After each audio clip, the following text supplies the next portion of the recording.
बच्चों। तो मेरा नाम है निशांत और आप लोग मेरे साथ सीख रहे हो फिजिक्स। आज के सेशन में हम डिस्कस करने वाले हैं एस.सी. वर्मा का जो चैप्टर है इलेक्ट्रिक फील्ड एंड पोटेंशियल का ऑब्जेक्टिव सेकंड वाला पार्ट, ठीक है, जिसमें अपन वन और मोर देन वन ऑप्शन जो करेक्ट क्वेश्चन उनको डिस्कस करेंगे। चलिए फिर स्टार्ट करते हैं क्वेश्चन नंबर 1 से। Mark out the correct statement. ये हमारे पास एक यूनिवर्स के लिए चार्ज के रिगार्डिंग के 4 स्टेटमेंट दे रखे हैं। हमको इनमें से कौन कौन से करेक्ट है वो आइडेंटिफाई करने हैं। तो पहला स्टेटमेंट है the total charge of the universe is constant. बिल्कुल ये सही बात है क्योंकि पूरे यूनिवर्स को अपन एक आइसोलेटेड सिस्टम मान सकते हैं और एक आइसोलेटेड सिस्टम के लिए टोटल चार्ज हमेशा क्या रहता है, कंजर्व ही रहता है। क्लियर, तो ये बात बिल्कुल सही है। अगले में बोला है the total positive charge of the universe is constant and third में बोला total negative charge of the universe is constant. तो देखो पूरे के पूरे यूनिवर्स का टोटल चार्ज कंजर्व रहने की गारंटी है। ऐसे में टोटल पॉजिटिव, ठीक है, कि जितना पॉजिटिव है वो हमेशा उतना ही रहेगा, इसकी भी कोई गारंटी नहीं होती, और जितना नेगेटिव है हमेशा वही का वही रहेगा, उसकी भी कोई गारंटी नहीं होती। क्लियर, तो केवल इंडिविजुअल पॉजिटिव चार्ज और इंडिविजुअल नेगेटिव चार्ज के कंजर्व होने की कोई गारंटी नहीं है। क्लियर, जैसे एक एग्जाम्पल से अगर समझें कि मान लो अगर हाइपोथेटिकली अगर यूनिवर्स का टोटल चार्ज अगर 0 होता तो ये कैसे कैसे हो सकता है कि 2 कूलम होता, मान लो, ठीक है, टोटल चार्ज 0 कैसे कैसे हो सकता है कि चार्ज पार्टिकल पर 2 कूलम हो, दूसरे वाले पर -2 कूलम, उसे 0 हो जाए, या इसी के अंदर मान लो थोड़ी देर में अंदर पार्टिकल्स इस तरीके से रिडिस्ट्रीब्यूट हो जाए कि यही सिस्टम थोड़ी देर में रीअरेंज होकर ऐसे हो जाए कि ये 4 कूलम और -4 कूलम। तो टोटल चार्ज तब भी कंजर्व रहेगा, लेकिन इंडिविजुअल पॉजिटिव और इंडिविजुअल नेगेटिव चार्ज के कंजर्व रहने की गारंटी नहीं है। तो ऐसे में बी और सी रॉन्ग हो जाएंगे।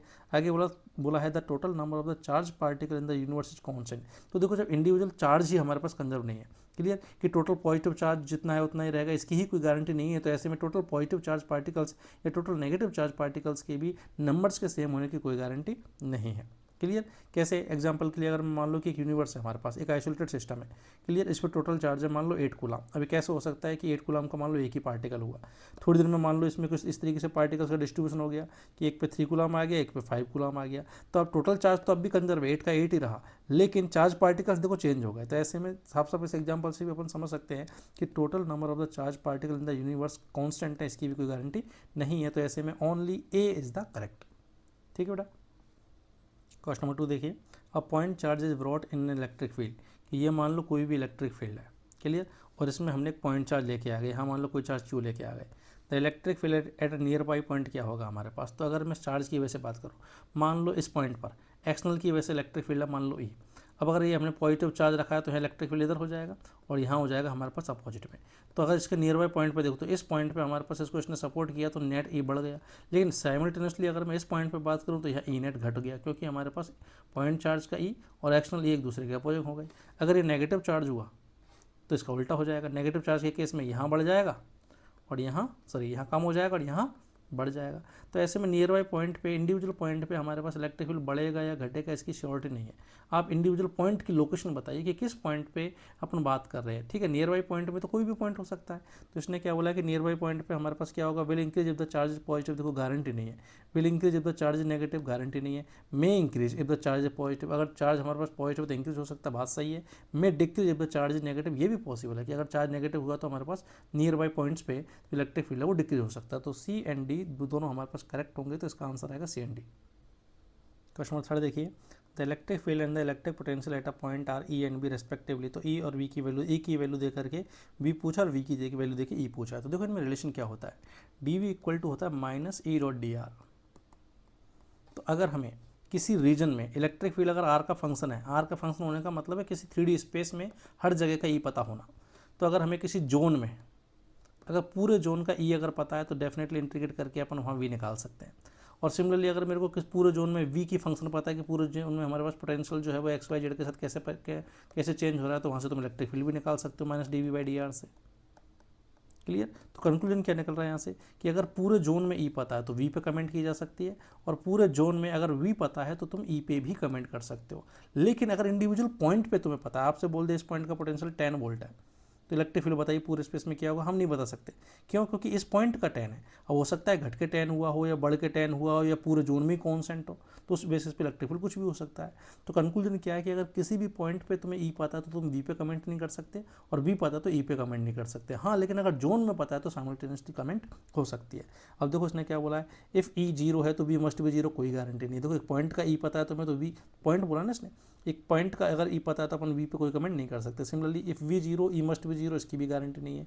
इफ़ ई नॉन 0 तो वी कैन नॉट बी 0, इसकी भी गारंटी नहीं है।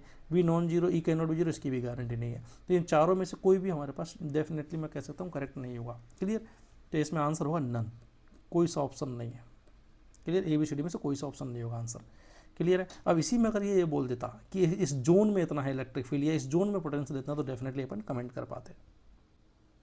क्वेश्चन नंबर 4 देखिए, the electric potential decreases uniformly from 120 volt to 80 volt as one moves from X axis from X equal to -1 to X equal to +1 centimetre. Electric field at origin क्या होगा? तो देखो हमारे पास ये x axis है और यहाँ एक्स इक्वल टू -1 सेंटीमीटर से एक्स इक्वल टू +1 सेंटीमीटर की तरफ हम गए तो पोटेंशियल जो है वो यूनिफॉर्मली डिक्रीज हुआ 120 से 80 तक, 40 वोल्ट से डिक्रीज हो गया 40 वोल्ट से। क्लियर। अब एक चीज़ तो क्लियर है, अगर यूनिफॉर्मली डिक्रीज हुआ है तो इलेक्ट्रिक फील्ड पक्का यूनिफॉर्म है, लेकिन वो किस तरह का यूनिफॉर्म है हमको उसकी डायरेक्शन नहीं पता है। अपन एक चीज़ कह सकते हैं कि एक्स एक्सिस की डायरेक्शन में जाने पे पोटेंशियल डिक्रीज हो रहा है, तो इलेक्ट्रिक फील्ड क्या क्या हो सकता है कि हो सकता है इलेक्ट्रिक फील्ड यूनिफॉर्मली एक्स की ही डायरेक्शन में हो, जिससे पूरा का पूरा ई डिक्रीज कराने में लग गया। या ये भी पॉसिबिलिटी है कि हमारे पास ई का एक कंपोनेंट एक्स की डायरेक्शन में हो जिसने हमारे पास इधर पोटेंशियल को डिक्रीज करवाया है। क्लियर। तो एक ही पोटेंशियल सरफेस अगर बनाओ यूनिफॉर्म फील्ड के लिए तो क्या क्या पॉसिबिलिटी हो सकता है कि इस तरह के एक्स एक्सिस के परपेंडिकुलर हो हमारे पास इक्विपोटेंशियल सरफेस। ये ऐसे भी हो सकती है कि इन दोनों पॉइंट से जो हमारे पास इक्विपोटेंशियल सरफेस है वो ऐसे किसी एंगल थीटा पर इंक्लाइन हो, दोनों ही पॉसिबिलिटी हो सकती है। क्लियर। तो ऐसे में अगर जनरल केस के लिए अगर बात करूँ इसके लिए, तो इस पॉइंट से इस पॉइंट तक जाने पर इलेक्ट्रिक फील्ड की डायरेक्शन में जाने पर पोटेंशियल डिक्रीज होगा। तो डिस्प्लेसमेंट तो हो गया हमारे पास यहाँ से यहाँ तक जाने का -1 से 1 2 सेंटीमीटर। क्लियर। इलेक्ट्रिक फील्ड इधर कहीं मान लेते हैं किसी एंगल थीटा पे, तो इलेक्ट्रिक फील्ड का मैग्नीट्यूड जो आएगा यूनिफॉर्म इलेक्ट्रिक फील्ड के लिए सीधा बोल सकते हैं अपन पोटेंशियल डिफरेंस, ये ऐसे लिख लो आप, delta V equal to E into displacement cos theta. तो यहाँ से डेल्टा वी की वैल्यू हो गई 40 वोल्ट, ई की वैल्यू निकालनी है, डिस्प्लेसमेंट हो गया 2 सेंटीमीटर कॉस थीटा। तो यहाँ से ई की वैल्यू आ जाएगी 20 वोल्ट पर सेंटीमीटर अपॉन में कॉस थीटा भी आ रहा है। क्लियर। क्योंकि कॉस थीटा की वैल्यू जो है हमारे पास वो 1 या लेस देन 1 होगी, तो जब 1 रखोगे तो ई 20 आ जाएगा और 1 से कम रखोगे तो 20 से ज़्यादा आएगा। तो इस जोन में इलेक्ट्रिक फील्ड की वैल्यू 20 वोल्ट पर सेंटीमीटर के बराबर या इससे ज़्यादा कुछ भी हो सकते हैं, डिपेंड करेगा कौन किस तरह का इलेक्ट्रिक फील्ड रहा होगा। क्योंकि गिवन इन्फॉर्मेशन के बेसिस पे हम एग्जैक्ट नहीं बता सकते, तो दोनों ही पॉसिबिलिटी है। तो पहले में क्या बोला है, मस्ट भी इक्वल टू 20 वोल्ट पर सेंटीमीटर, इसकी गारंटी नहीं है। मे भी इक्वल टू, यस बिल्कुल सही बात है, 20 वोल्ट पर सेंटीमीटर हो सकता है। मे भी ग्रेटर देन 20 वोल्ट पर सेंटीमीटर, बिल्कुल ये भी सही बात है, ये भी हो सकता है। मे भी लेस देन, नहीं लेस नहीं होगा, 20 या 20 से ज़्यादा होगा, तो करेक्ट आंसर आएगा B and C only. Question number 5 देखिए, which of the following quantities do not depend on the choice of the zero potential और द जीरो पोटेंशियल एनर्जी। तो देखो पोटेंशियल एनर्जी में जो चेंज होता है डी इक्वल टू होता है minus D W conservative. Clear. तो ये बेसिकली चेंज है। तो पोटेंशियल एनर्जी का जो चेंज है वो रेफरेंस पे डिपेंड नहीं करेगा। क्यों? क्योंकि कंजर्वेटिव फोर्स का जो वर्क है वो हमारे पास, इस कंजर्वेटिव फोर्स का जो वर्क है वो पाथ पे डिपेंडेंट नहीं होता। तो इनिशियल और पर्टिकुलर इनिशियल और फाइनल पोजीशन के लिए ये डब्ल्यू कंजर्वेटिव जो है वो कांस्टेंट हो गया। तो ऐसे में डेल्टा यू क्या हो जाएगा, कांस्टेंट। तो change in potential energy reference पे डिपेंड नहीं करता है। तो जब पोटेंशियल एनर्जी का चेंज ही डिपेंड नहीं कर रहा, तो ऐसे में पोटेंशियल का चेंज भी रेफरेंस पे डिपेंड नहीं करेगा। हाँ, लेकिन अगर मैं पोटेंशियल एनर्जी के चेंज की वजह पोटेंशियल एनर्जी की ही बात करूँ तो यह यू फाइनल कितना आ जाएगा, ये आ जाएगा minus D W conservative plus you initial. तो पोटेंशियल एनर्जी की जो वैल्यू है वो यू इनिशियल पर डिपेंड करेगी कि तुम कहाँ जीरो मान रहे हो। क्लियर। तो रिजल्ट क्या निकला यहाँ से कि पोटेंशियल एनर्जी का चेंज या पोटेंशियल का चेंज जो है वो रेफरेंस पर डिपेंड नहीं करता, लेकिन पोटेंशियल एनर्जी या पोटेंशियल की वैल्यू जो है वो रेफरेंस पर डिपेंड करती है। ऑप्शन पढ़िए। ठीक है, तो इसने बोला कौन सी क्वांटिटी रेफरेंस पर डिपेंड नहीं करेगी, तो पोटेंशियल डेटा पॉइंट नहीं हुई, ये तो डिपेंड करेगा, पोटेंशियल रेफरेंस पर डिपेंड करता है। पोटेंशियल डिफरेंस बिटवीन 2 पॉइंट्स, ये रेफरेंस पर डिपेंड नहीं करेगा। Potential energy of a two charge system की पोटेंशियल एनर्जी तो रेफरेंस पर डिपेंड करती है। तो ऐसे में इसने बोला इंडिपेंडेंट कौन सा होगा, तो ये तो आंसर नहीं आएगा। Change in potential energy of the two charges, definitely तो चेंज जो है वो रेफरेंस पर डिपेंड नहीं करता है, तो आंसर आ जाएगा B and D only. An electric dipole is placed in an electric field generated by a point charge, तो क्या फ़र्क पड़ेगा। तो देखो ये हमारे पास पॉइंट चार्ज है, इसकी वजह से इलेक्ट्रिक फील्ड जो होता है वो नॉन यूनिफॉर्म होता है। ठीक है। तो ऐसे में अगर इसमें डाइपोल पे अगर मैं फोर्स की अगर बात करूँ, तो डाइपोल किसी भी इस तरह के रैंडम ओरिएंटेशन रख दो, किसी भी रैंडम ओरिएंटेशन में अगर तुम रखोगे थीटा, यहाँ पे है प्लस क्यू, यहाँ है माइनस क्यू, तो यहाँ इलेक्ट्रिक फील्ड का फोर्स इधर लग रहा होगा QE1 और यहाँ लग रहा होगा QE2। क्लियर, क्योंकि E1 E2 अलग अलग है तो डेफिनेटली फोर्स यहाँ 0 नहीं हो सकता। अगर मैं एग्जैक्टली 90 पे भी रख दूँ इलेक्ट्रिक फील्ड के ट्रांसफर 90 डिग्री पर, तो ऐसे में रेडियल डिस्टेंस सेम होने की वजह से इलेक्ट्रिक फील्ड का मैग्नीट्यूड तो सेम हो जाएगा लेकिन डायरेक्शन अपोजिट, ठीक है, लेकिन जो फोर्स जो आ रहा है वो हमारे पास वो इक्वल तो है बट अपोजिट ना होने की वजह से यहाँ भी नेट जीरो नहीं होगा। तो एक चीज़ की तो क्लैरिटी है कि पॉइंट चार्ज के इलेक्ट्रिक फील्ड में डाईपोल पर नेट इलेक्ट्रिक फोर्स हमेशा ही नॉन जीरो होता है। क्लियर, लेकिन टॉर्क की अगर मैं बात करूँ तो टॉर्क P क्रॉस E अगर अपन अप्लाई करें तो वो ओरिएंटेशन पर डिपेंड करेगा। हालांकि ये फॉर्मूला केवल यूनिफॉर्म इलेक्ट्रिक फील्ड के लिए, फिर भी तुम यहाँ पे वेरी स्मॉल शॉर्ट डाईपोल के लिए इसको अप्लाई कर सकते हो। ठीक है, तो अगर मैं डाईपोल के लिए अगर बात करूँ तो जब डाईपोल को तुमने इस तरह के इसी की डायरेक्शन में रख दिया, इलेक्ट्रिक फील्ड की डायरेक्शन में रख दिया, जैसे यहाँ रख दिया मान लो, ठीक है, तो यहाँ इस चार्ज पे फोर्स लगेगा इधर और इस पर लगेगा इधर, तो ऐसे में और सेंटर ऑफ मास के अबाउट इसका टॉर्क जीरो आ जाएगा। लेकिन अगर ऐसे कहीं रखा तो इसको घुमा सकते हैं हमारे पास, तो टॉर्क जीरो होने की गारंटी नहीं, टॉर्क मे भी जीरो और मे नॉट भी zero. Clear, force guaranteed non zero होगा, टॉर्क जीरो हो भी सकता है और नहीं भी, डिपेंड करेगा ओरिएंटेशन पे। तो इसने क्या बोला था, net electric force on the dipole must be zero, नहीं, the net electric force on the dipole may be zero, नहीं, मे भी जीरो गलत है। The torque on the dipole due to the field must be zero, ये भी गलत, must की guarantee नहीं है, ओरिएंटेशन पर डिपेंड करेगा। The torque on the dipole due to the field may be zero, बिल्कुल सही बात है, तो करेक्ट आंसर आएगा डी। यहीं पे अगर मैं एडिशनल इन्फॉर्मेशन अगर ऐड करूँ तो डायपोल के लिए क्या रिजल्ट है कि डायपोल अगर यूनिफॉर्म इलेक्ट्रिक फील्ड में, तो यूनिफॉर्म इलेक्ट्रिक फील्ड में हमेशा नेट इलेक्ट्रिक फोर्स डायपोल पे जीरो होता है, हमेशा जीरो होता है, और टॉर्क की गारंटी नहीं है, मे भी जीरो और मे नॉट भी जीरो। लेकिन अगर बात करूँ in non uniform electric field, तो यहाँ किसी भी चीज़ की गारंटी नहीं है, फोर्स जीरो हो भी सकता है और नहीं भी, सिमिलरली टॉर्क जीरो हो भी सकता है और नहीं भी। हमेशा क्वेश्चन के हिसाब से चेक करें, ऑलवेज चेक, सवाल के हिसाब से हमेशा चेक करें, कोई गारंटी नहीं है, कुछ भी हो सकता है हमारे पास। ठीक है, तो a proton and an electron are placed in a uniform electric field, ये एक यूनिफॉर्म इलेक्ट्रिक फील्ड है और उसमें हमने एक तो प्रोटॉन और एक इलेक्ट्रॉन रख दिया। अब इस पर फोर्स और एक्सेलरेशन में कमेंट करवाई हुई है। तो देखो, अगर मैं दोनों पे चार्ज तो सेम है लेकिन पोलैरिटी अलग अलग है, तो ऐसे में प्रोटॉन पर फोर्स लगेगा QE अगर आगे, तो इलेक्ट्रॉन पर लगेगा QE पीछे। फोर्स का नो डाउट मैग्नीट्यूड सेम है लेकिन डायरेक्शन अपोजिट होने की वजह से वेक्टर सेम नहीं बोल सकते। तो इसने ए में क्या बोल रखा था, electric force acting on them will be equal, no, force का केवल मैग्नीट्यूड सेम है, वेक्टर सेम नहीं है। The magnitude of the forces will be equal, बिल्कुल सही बात है।